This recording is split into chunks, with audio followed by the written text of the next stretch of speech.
Hey, it's Pat. Thanks for clicking on this week's episode. I want to make you aware of something. We need some guests for some upcoming episodes. You want to come on the Pat Miller Show? Great. I'd love to interview you. Tell us something that we don't know. Share something that's working right now. Celebrate a big win with us. All of those things can be done, but you have to decide that you want everyone to hear you. So visit patmillershow.com and apply to be a guest. That's patmillershow.com. Okay, on with the show. America's small business conversation is on the air. It's the Pat Miller Show. 1 hour exclusively for entrepreneurs. To work on your business, not in it. it's time to solve problems, Capture opportunities. and celebrate your wins. Powered by the Idea Collective small business community. This is the Pat Miller Show. Now your host, Pat Miller, the Idea Coach. Welcome to the Pat Miller Show, America's small business conversation. I'm your host, Pat Miller, the Idea Coach. And my job is to bring small business owners together on air, at events, and online. And during this show, we interview smart people to teach you things that you need to know so you can continue to grow your small business. On today's show, we're going to do a couple of different things. We will have a What's Working Right Now segment with Sarah Deacon. What's working for her? Being authentic and being real online. It's really cutting through for her. We're going to talk about online events and the one thing that holds almost everyone back. You know what that is? And if you're an online event producer, you know what it is. You say you're going to have an event, 1,000 people sign up, and 2 people show. It happens all the time. And Alexis Caldicott's going to come on and tell us how to fix it. And then a small business celebration with someone that is just absolutely killing it. We will celebrate with Tricia Turpenoff, and then we'll ask her how she's having so much success. We're going to start today with something that I'm not sure you've really thought about. But there's a way you can get out and tell your story through a ready-made audience that is ready to believe you, and it's more efficient than other ways of spreading the word. I'm talking about sponsorship. Now, sponsorship is different than advertising. I'll share that difference here in a second, but I want to talk to you about what to sponsor and how to get the most out of your sponsorship activities. So let's start at the beginning. You want to go out and tell people about your business. You want people to know that you exist, and you want to make more sales. Well, there are options. You could sponsor an event, or you could run some ads, but they're not the same thing. When you're advertising, when you're running commercials, either on air or online, you are introducing yourself to a new group of people. Hey, people that I think might like my business. Hi, I'm Pat Miller, the Idea Coach. You should join the Idea Collective. And it can be really effective. Targeted radio advertising is awesome, and targeted digital advertising is also awesome. It's a way you can have a whole bunch of people learn more about you. But sponsorship is a little bit different. While advertising will reach people who might like you, sponsorship gives you the opportunity to get in front of a group of people that will be introduced to you, not you introducing to them. And we'll share how that works here in a second. So let's go through the do's and don'ts of sponsorship, because I think it's an incredible way to grow your business. Sponsorship works first and foremost. Let's say you sponsor an event like, I don't know, the Idea Collective Small Business Conference in November, sponsored by your business. Well, when you sponsor someone else's event, the first benefit that you get is you get a little bit of an implied endorsement, because now the event organizer is thanking you for making the event happen. And there's a little bit of a value exchange there, because if everyone's coming to someone's event and you're sponsoring that event, you're getting some implied endorsement. You're not some random advertiser that's showing up. The second benefit, and if the event organizer is doing it well, is that you're literally being given credit for the event. They're saying at some point during the event, this conference wouldn't be possible if it wasn't for your business. I really appreciate the support and trust that you put in us for sponsoring this event. That goes a really long way, because at most sponsored events, the people that show up, they're following a leader. And if the leader or the organization is giving you credit for making it happen, again, this is putting you in front of their audience in a completely different way. You're also soaking up the history. So let's say there's an event in your town that you want to sponsor that's been going on for 5, 10, 15 years. When you sponsor that event, you're not starting at zero. There's already brand awareness, there's already recognition, and a lot of people that are habitually going to show up year after year. So there's some momentum that you can tap into. You're going to get instant status. Let's say you're a new business and all of a sudden you're the presenting sponsor of some conference or event that's been going on for years. Instantly, you're a player. Instantly. Because you're not running ads to a new market that doesn't know who you are. You're putting your name on an event that's been going on for years and years, and you're going to start getting the credit right away. And then let's talk about placement. What do you want out of a sponsorship? Now, I've thrown 1 million events. I've sold 1 million sponsorships. And if you want to go do a sponsorship, these are the things that you want to ask for. Okay? You want to ask for speaking time in front of the group. And spoiler alert, if you're selling sponsorships, that's what the people want most of all. But you want to speak in front of the group on the event stage where everyone can watch you. The other thing, and this is a cheat code, instead of just doing your 5-minute monologue, if it's an event centered around a person, or if it's a group that's following a certain leader, instead of doing your 5-minute monologue, ask the group leader to interview you. That way you and the group leader are on stage together, more of that implied endorsement. And it's really easy to brag about yourself when someone's asking you questions. When you stand up and do a 5-minute monologue, it might feel kind of weird to talk about your 5 locations and new sale that you have going on. But if someone says, "Hey, Pat, tell me about your 5 locations," then you can just gush about your great team or the radical offers that you have. The other things you want to ask for if you're going to do a sponsorship is you want placement inside their communication. Let's say you're going to sponsor an event. What do you want? You want your logo and your link inside their emails that they send to their database. Why is that important? Well, all of those people are already opted in to that person's email list. They're not opted into your email list. But if you sponsor their event, suddenly your propaganda is getting into their trusted email communication. And then the last thing you want to do, and this is a total cheat code. I can't believe I'm saying this. Total cheat code. Ask the organizer if you can do a giveaway.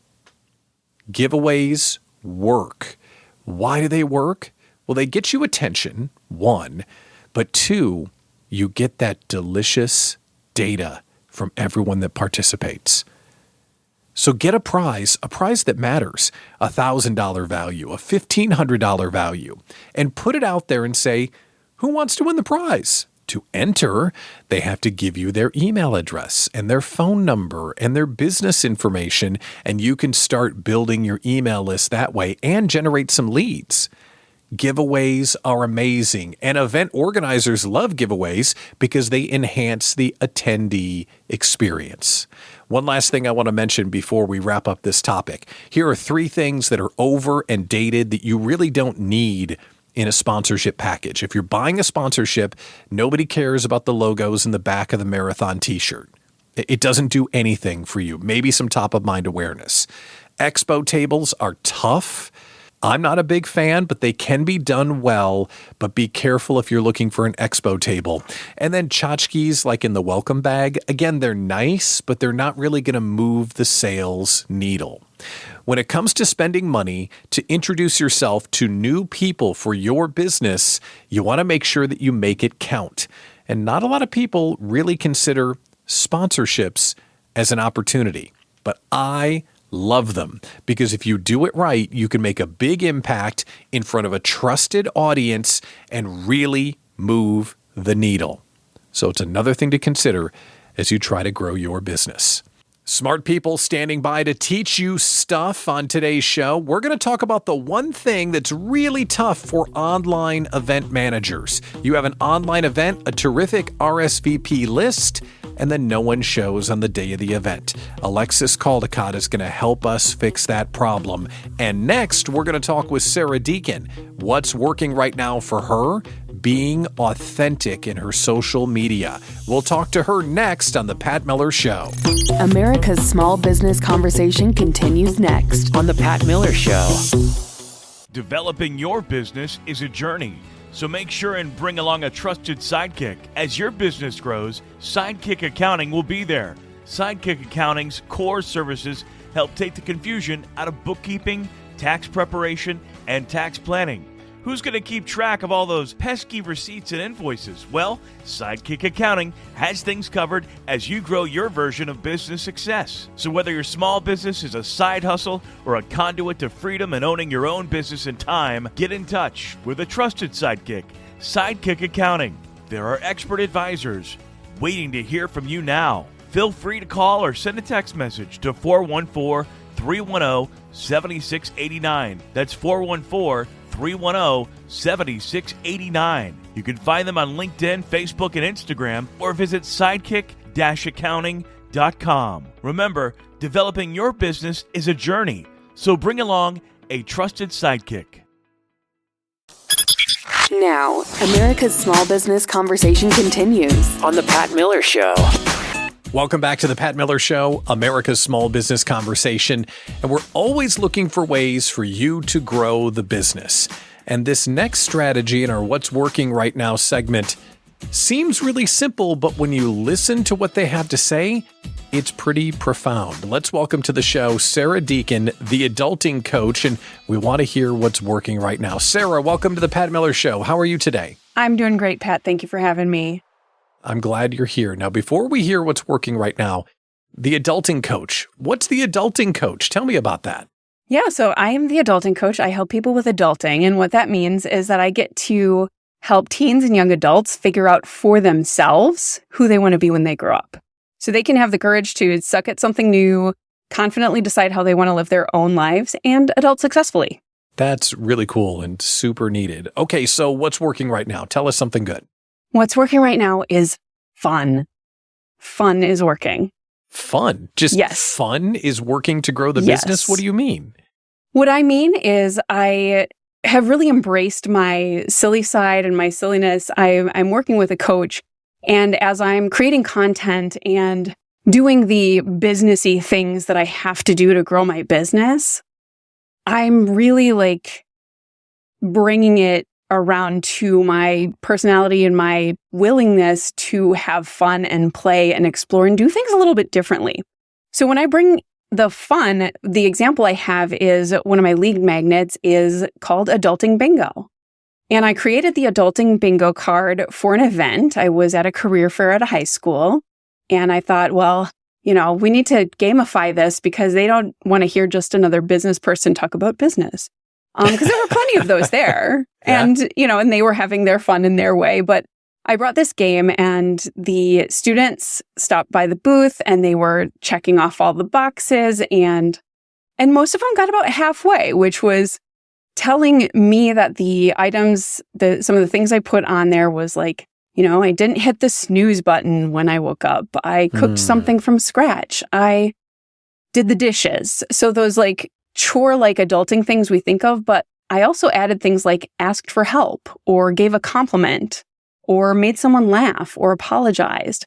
So there are the sort of mindset pieces in there too. So it was a good mix. The one that filled up the whole bingo card, I was like, well, you don't need me.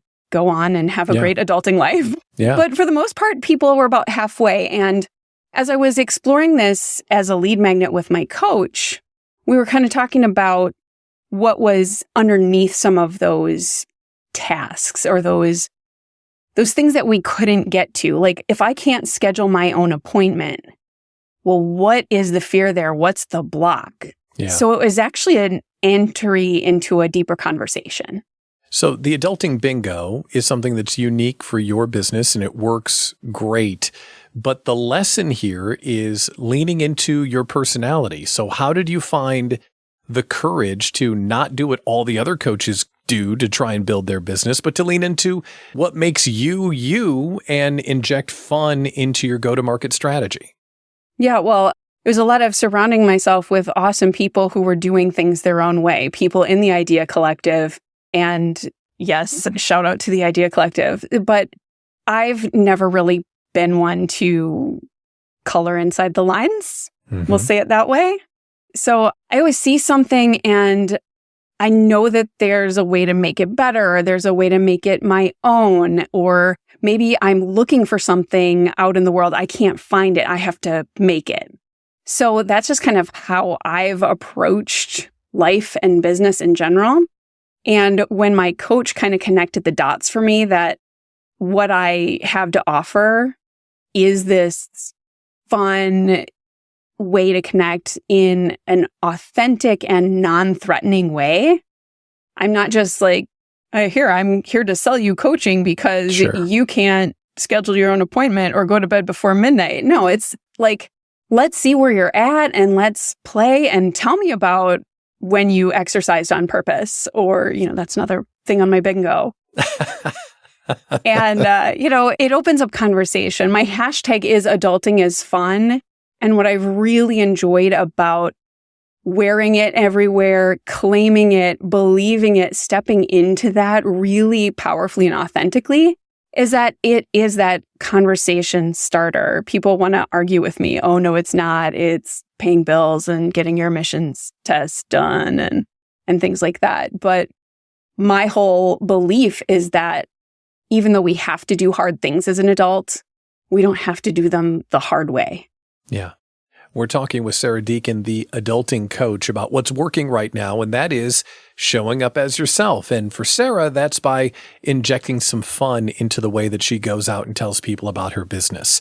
So if you show up authentically, people are halfway sold by the time they start talking with you because they feel like they know you. Isn't that the case? I think that's really true. I've gotten a lot of compliments on the energy I bring and just the content I put out, because I don't show up super differently online than I do in real life.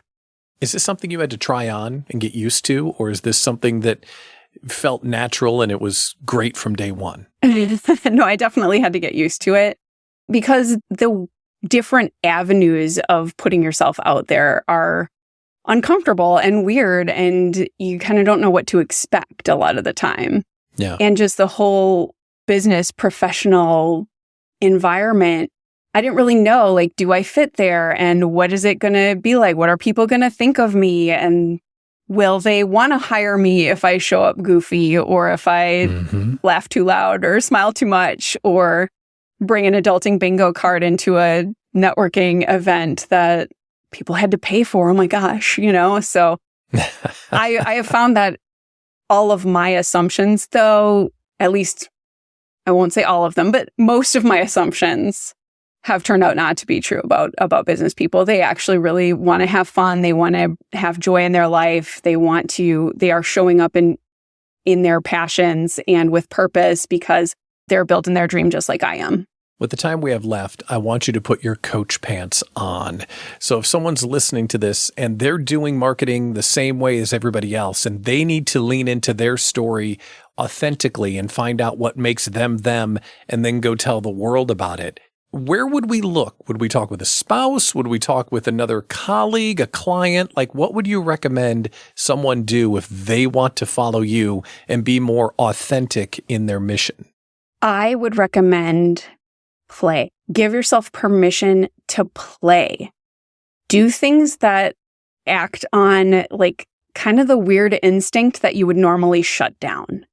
And yes, it could be helpful to talk to people who know you really well, or even somebody completely neutral, where you tell your story. Again, business coaches are great at this.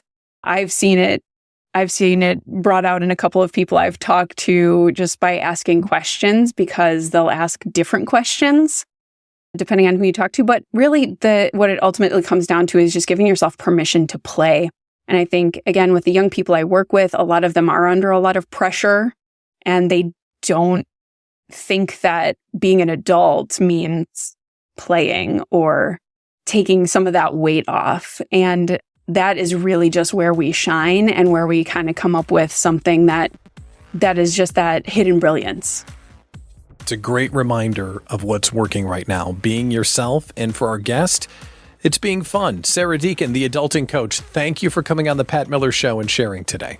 Thank you so much for having me, Pat. We're talking online events with Alexis Caldicott next. America's Small Business Conversation continues next on the Pat Miller Show. Krista Morrissey for Choices Coaching and Consulting. Do you know where most small businesses go wrong?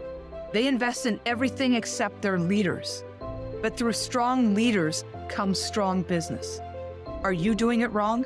Most small businesses focus on production and numbers. Production and numbers come through strong, resilient leaders. And strong leaders strengthen culture. They strengthen your resiliency, and they strengthen your bottom line. I develop strong, resilient leaders who will drive your business. It is time for you to refocus your investment. Go to choicescoachingconsulting.com and let's you and I start the conversation now before someone else invests in your leaders.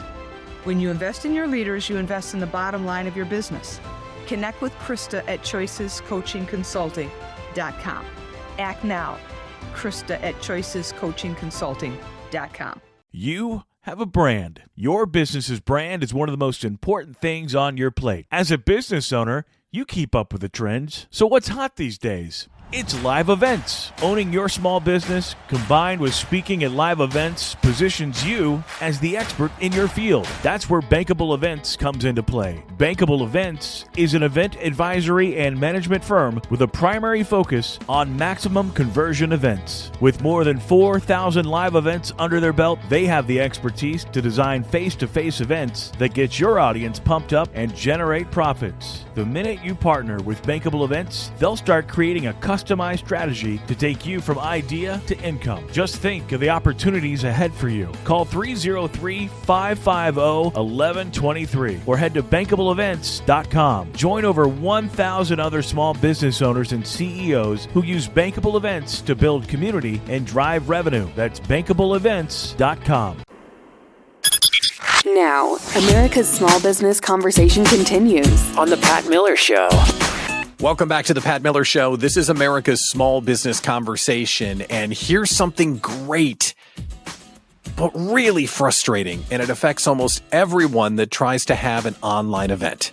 Okay, tell me if this sounds familiar. You've got an online event, you put out to the world, hey, come to my thing, and here come 60, 70, 80, 150 people that say, yes, Pat, I'll be there. And then the day of the event, 10 people show. And you look around and you say, where are all you people? You said you were coming to my online event. It happens all the time, and it is supremely frustrating. So how do you get people to show up to a virtual event when they say they're going to be there? We're going to bring back on the show an events expert. She really knows what she's talking about. Alexis Caldicott. She's the owner of the A-Team Event Company. Alexis, welcome back to the Pat Miller Show. How are you today? Hey, Pat, I'm awesome. Thanks for having me back. I'm excited to have you here because I am so frustrated with this particular issue. I've got my popcorn out. I've got my notepad in hand. I am ready. Everyone has seen this happen when they have an online event. They tell everyone that they should come. Everyone says they will, and then nobody shows up. So how do we get people to show up when they say they're going to show up? Yep, totally. Yeah, and I would say, Pat, as a precursor to what I'm going to share, the the quality of your marketing definitely has an impact, and the level of content that you share leaves a lasting impression, because before they even come to the event, subconsciously, they know whether or not they would buy from you. They know whether or not they want to spend time with you based on the quality of your marketing. So just a little side point, the quality of your marketing to get them there is important. But like you said, once you get them there, right? Woohoo, 100 people registered. Now the hard part's over. Nope. Now it's your job to get them to show up. This needs to be like tattooed on your arm if you're doing virtual events. Confirmations are more important than registrations. Confirmations are more important than registration. Your biggest job as an event host is to make sure people show up. So that's some deep thought stuff there. Confirmations are more important than registrations. But before we even dig into that nugget, can we back up one nugget? You're saying when people see the marketing for your event and they say, yeah, I'm going to come, they've already kind of prejudged whether or not this is an event worthy of their time and they would be ready to buy at the event. They can tell even before the event if you're the type of person to do business with? 100%. Because, well, listen, we all prejudge. That's just the world we live in. That's never going to change. And the quality that you give them before they register, it stays. It leaves a lasting impression. So if you're just kind of surface level and like, hey, come to my event, and then they register, it's kind of like, all right, then a lot of times those tickets are low cost. So it could be an impulse buy for them. Versus if you have high quality marketing and you show them and you knocked their pants up and it was like, okay, I need to come there. Wow, this person really knows what the heck they're talking about. And you created this desire and urgency of, I got to be there from your marketing. It's much higher. The show up rate is much, much higher if you do that with the quality of your marketing. So yeah, it's important. It's very, very important. But then after the fact, life happens, things come up. So we have to stay top of mind with them and keep that excitement going. You got to keep the excitement and that connection going. Okay, that's great stuff. And then you said confirmations are better than registrations, Yes. which just, my head is still spinning from that one. So, okay, Tell us how we get those confirmations, not just the registrations. Yep, totally. So there's 3 things that you want to create. 3 things that need to happen with your registrants, right? So they've already registered. Now you need to create community, right? That's why people love events, right? We go because we want to be transported out of our weird little worlds and bubbles and have this new environment where we can play and we can learn and we can grow. So community, that's why people love events. You have to create community. Number 2, accountability. By nature, we all take the path of least resistance. We do what's easy. We are lazy, all of us, by nature. So if there's not some level of accountability and they don't know that you see them and you are holding them accountable, that they are important to you, not just another person on the assembly line, right? Odds are they're not going to come, right? So they need to know that you will be there and you're holding them accountable to be there. So that's number 2, accountability. Number 3 is good old classic FOMO, the fear of missing out, right? You can make jokes or roll your eyes at that, but it's true. FOMO works. It's real. No one wants to be the person that missed out on all the cool stuff. So community, accountability, and FOMO. Those are great pieces right there. So let's play speed round. It's time to build community around an event that you're going to host. Any power tips or thoughts on how to build community before the event to make sure that they attend? Yeah, totally. So one popular way, love it or hate it, is Facebook groups, right? Facebook groups builds community. People can post in there. They can, do contests, all kinds of things. So Facebook groups are a great way to build community. Also do a pre-event bonus call, right? This is one of there's 12 different stick strategies. This is one of the 12. Doing a pre-event bonus call or mastermind before the event builds community. They get to meet each other. Also, bonus gives you an opportunity to upsell them to VIP tickets on that call, just saying. So those are ways to create community. That's great. We're talking with Alexis Caldicott, and she's helping us understand how to get more people to show up to a virtual event. When they said they're going to come, how do we actually get them to that virtual event? And she listed community, FOMO, and accountability. So what about accountability? Any ideas to make them feel like you're paying attention to them? There's a lot of ways to do this. The number one way I shared on a past radio show of yours is reach outs. Personally reaching out, it's the number one way to create accountability and make them feel important and feel seen. So personally reaching out, not through AI or bots or any of that stuff, personally calling them, texting them, DMing them, emailing them. And it can be someone on your team, but one person to one person needs to reach out and say, hey, Pat, I see you. Thank you for getting a ticket. I cannot wait to see you there. You will be there, right? Registration is at this date and time. I can't wait to see you there. Personally reaching out to them creates a huge level of accountability. They feel bad if they don't, right? Because they feel seen. So confirming that. Let's see. Another good one is swag boxes. Have you ever heard of swag boxes? You've done those, Pat? Sure. Yeah. Swag boxes are great, but I've never done them in advance. So what's the strategy for that? So swag boxes are one of your best and biggest hits. So you really want to send a swag box about a week before your event. So for those of you that don't know what a swag box is, a swag box, and it could also be an envelope, but basically you're going to send something through snail mail, right? Good old fashioned snail mail. You're going to send them a box with stuff in it, some swag, some cool stuff. It could be things from your sponsors. It could be snacks. It could be name it, right? It's just basically, hey, here's your survival kit for the event. Here's a box of cool stuff for the event.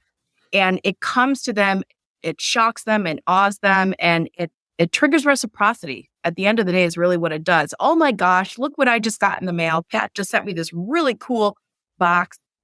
I got to go, right? Yeah. Because who's ever received a gift and not opened it?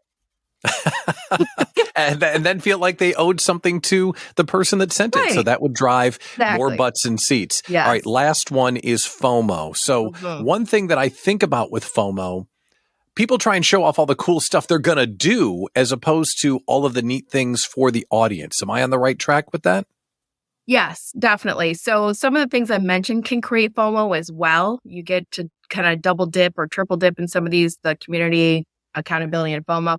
Like the pre-event call, right? Oh my gosh, we just had this amazing call and we shared this and there was this aha and this person shared that. So you're already building some FOMO if they missed that pre-event call.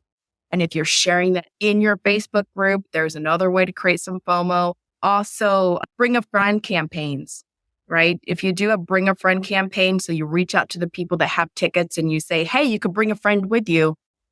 That creates FOMO for themselves and for their friends, that if I don't bring someone with me, they might miss out on something really cool that's happening. And I want them to be with me to share this. Any final thoughts of getting more people to actually show up when they reserve their spot at a virtual event? Don't overcomplicate it and stress yourself out. Simple is best. If you've got a team and you've got a budget, then you can do a bunch of different things. But at the end of the day, the most important is just make sure that they feel seen and that they're important to you and that you counting on them to show up, and they will. Few things are more frustrating than getting a long registration list and a very short number of attendees at your virtual event. Hopefully, this conversation will help you. Alexis Caldicott, owner, A-Team Event Company. Thank you so much for coming on the Pat Miller Show. My pleasure. Tricia Turpenoff is standing by for a small business celebration. We'll get to her in just one moment. I want to make sure that you know all about the Small Business Event of the Year. It's the Idea Collective Small Business Conference presented by Bank 59. Now, what makes this event so special? It's a place for our Idea Collective community members and those people that all resonate with our theme, Don't Grow It Alone. You see, somewhere along the way, people told us we had to compete with other small business owners. What if we shared our knowledge and we collaborated? How far could we go? Join us for this special event. Learn all about it and get your ticket now. smallbizretreat.com. That's smallbizretreat.com. America's small business conversation continues next on The Pat Miller Show. Are you a woman who needs to protect and grow your business? Or do you have a secret dream to start one? I bet you do. If you don't have a lawyer on your side, you may be putting your family and personal assets at risk. I know. You might be avoiding lawyers because they seem overwhelming or intimidating. That's why you have to meet the team at Athena Legal Solutions, LLC.com. This all-woman team of talented lawyers are the most approachable, knowledgeable, and friendly team you'll ever meet. They exist solely to support women business owners who often go without the legal support they truly need. In 2023, they want to help 223 women create a solid legal foundation for their business. The first 100 women who mention this ad will receive over $100 off of their LLC starter package. Visit AthenaLegalSolutionsLLC.com. Now, America's Small Business Conversation continues On The Pat Miller Show. Welcome back to the Pat Miller Show, America's small business conversation, where we ask the questions that maybe give us uncomfortable answers. And one of the questions is what's working right now this week. And that question is, how come my marketing isn't working? It feels like I'm doing stuff all the time, but I'm on a treadmill. I'm not making any progress. Well, this week, we're going to talk with someone whose marketing is working, and she's going to tell us why. Let's welcome to the show, Tricia Turpenoff, CEO of Turpenoff Photography. Tricia, thanks for coming on the Pat Miller Show. How are you? I'm doing well. Thank you so much. How about you, Pat? Oh my gosh, I'm excited to talk about this topic because seemingly everyone, it seems, has this challenge at one point or another. My marketing isn't working. Why isn't my marketing working? Yours is. So what's working right now with your marketing? Well, this year we'll be back at eWomen Conference photographing headshots, and we do those every 20 minutes. And that's our third year in a row, and it always gets sold out. That is fantastic. And you don't go from showing up the first time to selling out for a third year in a row without doing it right. So how do you build that brand awareness, and how do you build that essentially demand such that you're full by the time you get there? Absolutely. So, no one's going to like me saying this, but it's consistency. It really is. I'm telling you, there's just no two ways about it. Actually, it kind of goes back even further. Like, it's really important to know your brand. Who are you and who's your authentic you? Because you got to put that person out, because that's easy, because you know you. You also have to understand your brand message, because if the message that's getting to your people that's a problem too. Because a lot of people like to market before they understand their brand and their brand messaging. And it doesn't work, because you're just throwing spaghetti up the wall. But when you understand those two things, then you're putting out messaging that hits the ideal client. It hits that sweet spot where people go, oh, I get why I need that person. And then it just has to be consistent. So let's talk about that, because the branding and the positioning, that's one thing. Some people have that, but they still don't get results. If consistency is the missing link, what do you mean by consistency? Can you give us some examples? Sure. So depending on where you are in your business, some people need to hire someone and some people need to do it themselves for a little bit longer. And I would say start with once a week. Decide what you're going to talk about for the whole month. If you're only doing once a week, get your white space for a couple hours and knock those things out. Like, what am I doing the next 90 days that needs my attention? And these are going to be the things I market about. So you could do all 12 at once if you want. So you could have like a challenge once a week. But it has to be consistent. So you want to use someone like Later or Buffer or whoever you like. A lot of them, if you're just doing one platform, are free. So that's awesome. You can figure out what you're going to market, and then you do it the same time every week, same day, and then start looking at your analytics and see, because so much of marketing is throwing it out there and pulling it back and tweaking it a little and putting it back out. And it just takes time. So finding that same voice and that same product. So every Tuesday I do a famous person quote, or every Monday I do a motivational topic. I mean, is that as granular as you're getting with that consistent marketing message? I like those things, and we do quotes from famous people, but I'd rather see quotes from you, Pat, in that marketing. And I do think if you're only doing once a week, I think you need to get even more granular. Like, what is the pain point of your client? Why won't they do this? And how can you show them that you alleviate that problem? Yeah, that's really good. It is. And it really is as simple as that. And the thing is, when people are talking to me about that, I always say, go ask your clients. Go there first. They're free. Eventually you may need a coach for that, or you need a social media expert who really understands marketing. But first, go talk to your clients, because they'll tell you the truth. The majority of my clients, I consider many of them to be friends because we get into some nitty gritty stuff when you talk about branding photography. Yeah. We're talking with Tricia Turpenoff, CEO of Turpenoff Photography, about something that plagues so many: inconsistent marketing and how to make it consistent to get better results. If someone's listening to this right now thinking, listen, I'm busy bailing water all day, every day. You mentioned hiring someone. How could we go about doing that? And what would we look for in someone to take this off of our plate? Absolutely. And so there's lots of different social media marketing experts out there.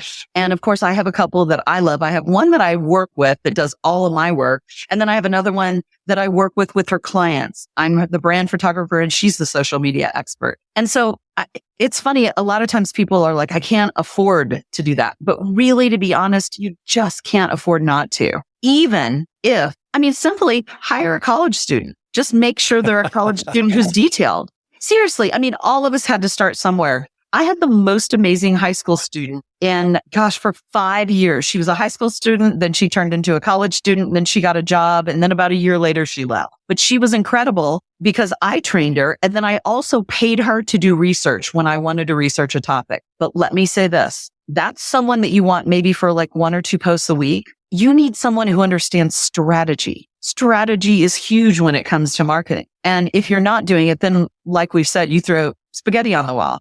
You want to have a clear, concise message. And how are we setting this up so that clients go, oh, I must have you. And you need someone who understands that marketing message and understands how to continue. They have their finger on the pulse of everything that's right now in social media. Whereas I don't have to know all that. They do it for you. Yeah, you get to show up and be you. That's the best part of it. Exactly. And, marketing is about finding the right people and filling your funnel. And so that is invaluable to have someone who really understands where you're going, what you're doing. It's made a huge difference in our business. Almost everyone is trying to do social media marketing, but for some, it's not working because they're not being consistent. Tell me a success story. Tell me about something that's happened in your business because you've been consistent. That's like, oh, well, people know that I'm the person that does the thing. Like, how does it sound and feel when you're consistent and it starts to work? Oh my gosh. It's incredible because now because I'm a traveling brand photographer, people have known that. And because our marketing message is out there consistently, people just get in touch with me and go, hey, I hear you're coming to Orange County in June. I want to see. Everybody knows that I'm about people being positive and people having positive attitudes about themselves. So we talk about that a lot. Find what's important. What's the one message you've got to get out there? And for me, it's about when you own your own kind of beautiful, courage turns to confidence. And that message is just kind of woven, that uplifting message is woven through everything we do because it's like we're on a train and anybody can get on. I'm like, come on, get on the train, but it's headed in one direction and we already know where everything's going to land. And like getting people to get in touch with me instead of me having to chase people. Wow. That's just one of those things that's mind blown. And it feels like success, I have to admit. Social media can work. It helps when you're more consistent. That's what's working right now. Thank you to Tricia Turpenoff, CEO of Turpenoff Photography. Congratulations on your success, and thanks for coming on the Pat Miller Show. Thanks so much, Pat. It was a pleasure. Out of time for another edition of America's Small Business Conversation. I'm Pat Miller, the Idea Coach. We'll talk to you right here next week.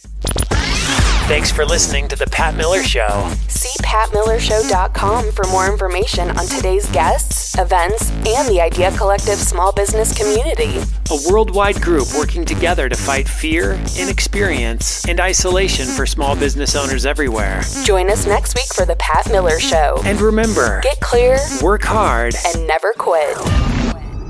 Guests on The Pat Miller Show have agreed prior to appearing that they are receiving consultation and advice that they may or may not use at their own risk. No part of the show should replace accounting, tax, or legal advice.